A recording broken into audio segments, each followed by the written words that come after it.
président de conseil d'administration de la compagnie Air Sénégal bi nga xam ne dafa nekk si ay jafe-jafe parce que itam il ne faut pas oublier que ni Air Sénégal sur le plan des finances itam am na ay rëq-rëq ba yàggul tuuti gis nga dañoo mujj arrêté desserte Air Sénégal en direction de l'Afrique centrale ak yenn dëkk yi nga xam ne amaana ñi ngi fi nga xam ne moo di Amérique donc mu nekk compagnie boo xam ne amoon nañu li nga xam ni moo doon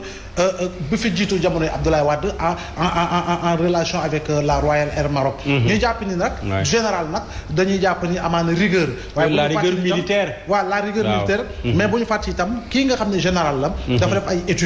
études yoo xam ne amaana am na profil gannaaw général ak nitu l'armée gi mu doon am na xam-xam goo xam ne amaana bu ñëwee management gestion parce que ñoom tamit dañuy jàng xëy na itam en tant que président du conseil d'administration am na maanaam xel ak xalaat gu bees goo xam ne amaana bu ñëwee dina mën a lëkkaloog direction générale bi ñu xool itam naka la ñu mën a yëngale waat bu baax li nga xam ne moo di Air Sénégal waaye itam profito di wax ni war nañu gën a mën a ubbi waat actionnariat bi ba nga xam ni peut-être y aura un conglomérat d'acteurs véritablement du secteur privé national mu ñëw jàpp si parce qu'en réalité c'est une compagnie nationale boo xam ne waruñu ko bàyyi muy daanu léegi nag l'une des rares compagnies d'ailleurs qui a démarré avec des avions neufs effectivement parce que ay avions yu bees quand même lañu jënd ay Airbus Neo à 300 yoo xam ne mais la rentabilité pose toujours problème la gestion des passagers également et tout donc je pense que am na loo xam ne nag dafa nekk ay habitude par rapport ak li nga xam moo di utilisation roplaan yi nga xam ne compagnie nationale yi itam parce que ka ca bokk wala am sa dara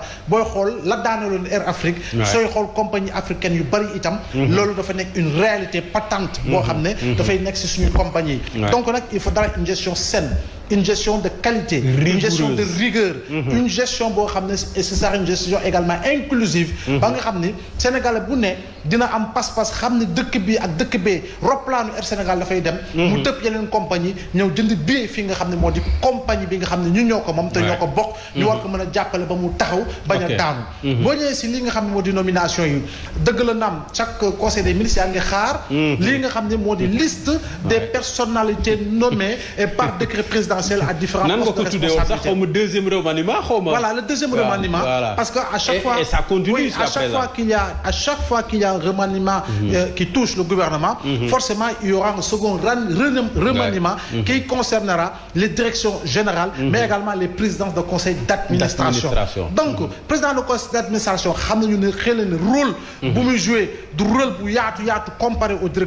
directeur général, mais quoi qu'il en soit, aujourd'hui plus que jamais ay directeurs généraux ñëw nañu am ñoo xam ne dem nañu am ñoo xam ne nekkoon nañ fa ñu andiwaat la ko su mel ni c'est-à-dire béy bu nekkoon port ñu andiwaat ko bu nekkoon ANSD dem port ñu andiwaat ko la ñuy xaar ci moom dëgg-dëgg mooy lépp li nga xam ne amaana chiffre la lépp loo xam ne pourcentage la moo xam ci wàllu koom lépp li nga xam ne agence nationale de la statistique et de la démographie ci liggéey lépp nag na nekk ay chiffres yu mucc ayib yoo xam ne suba du am naatable parce que tam joxe chiffre ak pourcentage si yenn indices agrégat yoo xam ne ça touche l'international foofu tam am na ay organismes yoo xam ne dañ siy sukkandiku bu baax pour mën a jëflante ak li nga xam moo di ab dëkk donc loolu la ñuy xaar si moom boo ñëwee si ki nga xam ne bi ma gën a retenir par rapport ak li nga xam ne mooy coow loo xam ne wuréwoon na beneen compagnie boo xam ne après avoir été sous perfusion cette compagnie là est pratiquement à terre mu di la Poste avec le départ de Bibi Baldé donc boobu ba léegi ñu ngi doon xaar que le président puisse prendre véritablement le décret de limogeage de Bibi Baldé seet nu muy ku muy àndiwaat par rapport au profil ñu mën a restructurer waat la Poste ba nga xam ne amaana dañ ko gën suuxat te ndeysaan démb rek ñu ngi fiy waxtaane Bibi Baldé man dem na woon dem ko yërëm parce que peut-être situation bi mu nekkoon à la Poste peut-être c'était très inconfortable parce que amaana la mu fa fekk la amu ci solution on a entendu les travailleurs ku ci nekk yaa ngi dóor ci table bi di réclamer sa salaire au mois de septembre finalement Bibi Baldé xëy na président daf ko ne demal noppal. mais xam nga tamit Simon. loolu ça nous amène à dire. qu'il faut que nous puissions adopter avoir la culture de la démission. par rapport ak li nga xam ne moo di jafe-jafe boo xam ne jànkonteel nañ ko. je rappelle que sur le mais am na un de ses proches je pense qu'il a parlé dans la presse nee na Bibi moo démissionné. après avoir discuté avec le président mais bon. xamoo ci lan mooy part de vérité. mais ce qui est sûr c'est que la décision est tombée en conseil des ministres. dans tous les cas on se réfère au communiqué du conseil des ministres bi nga xam ne mooy le communiqué légitime, le communiqué légal émanant de la voix la plus officielle du pays bi nga xam ne mooy gouvernement gannaaw kii nga xam ne moo di président de la république parce que conseil bi du salfaañe wala dëngal lépp li nga xam ne propos la boo xam ne wax nañ ko fii nga xam ne mooy conseil des ministres. Donc culture de la démission, je disais tantôt que je rappelle que sous le magistère du président Abdoulaye Wade nommé nañ fi ab nit ministre de la République mu décliné nomination bi parce que moom xam na ni wóor na ko ni lii ma dénk mënuma ko gérer donc soo ko mënul il faut être honnête malgré que ministre bi am na cabinet am na directeur de cabinet am na lépp li nga xam ne avec les conseils techniques ñoo xam ne amaana liggéey gi yépp si ñoom la wéeru mais damay jàppi nag léeg-léeg boo nekkee si ab mbir nekk si ab entreprise parce que bu doon dans le privé xam nga ni kooku du fanaan bay yendal ba dafay toog diiru 2019 ba 2022 donc dans ces conditions-là, dans ces situations-là, par moment, il faut avoir véritablement l'élégance. Je dis bien la hauteur d'esprit, véritablement de dire je préfère démissionner. J'en ai parlé à qui de droit, mais moom nee na du ma dem moom mu fa téye. Donc dans ces conditions-là, dis-le également pour que les Sénégalais puissent savoir, pour que les travailleurs puissent savoir, surtout qu'au niveau de la Poste, que l'on parle d'un détournement de près de 2 milliards de francs CFA. Aujourd'hui, ce que l'on demande, avec une dette de près de 180 milliards, qui sont près de Voilà. Donc ce que l'on demande, c'est un audit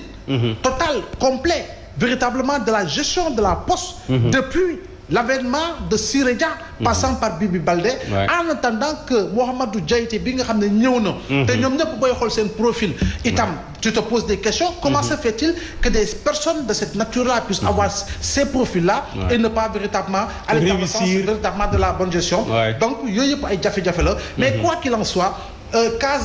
recasement de clientèle politique et tout ça, je crois bien que c'est un pamphlet. Je dis bien un pamphlet. Bon, en réalité, ça ne sonne pas poétique du point de vue de la gestion des affaires d'un pays. Parce qu'en réalité, nous sommes 16 millions de Sénégalais ou 17 millions de Sénégalais. Le président a le pouvoir discrétionnaire de nommer qui il veut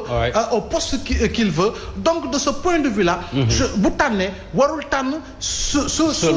selon véritablement les accords politique, selon véritablement le combat politique que tu mènes, selon,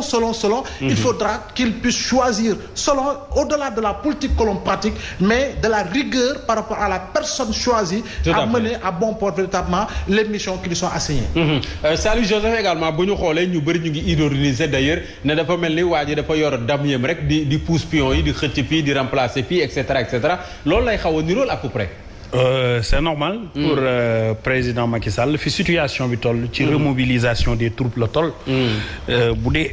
dee koy bàyyi xel doxa démarche politique bu am solo bi nga xamante ni ñu ngi koy nemmeeku ci biir réew mi mais dafa am yoo xamante ni si patrimoine la ci sunu réew bu ñu koy joxe war nañ xool ki ñu koy jox comme la Poste te fa laa jëm te bu ñu ko joxee aussi war nañ ko di saytu à chaque fois dama koy feeñal ci biir kàddu yi may yëkkati di wax ni réew mi dañoo tumurankeel saytu tey bu ñu nee booy dugg ci biir yëf yi dangaa war a wax li nga am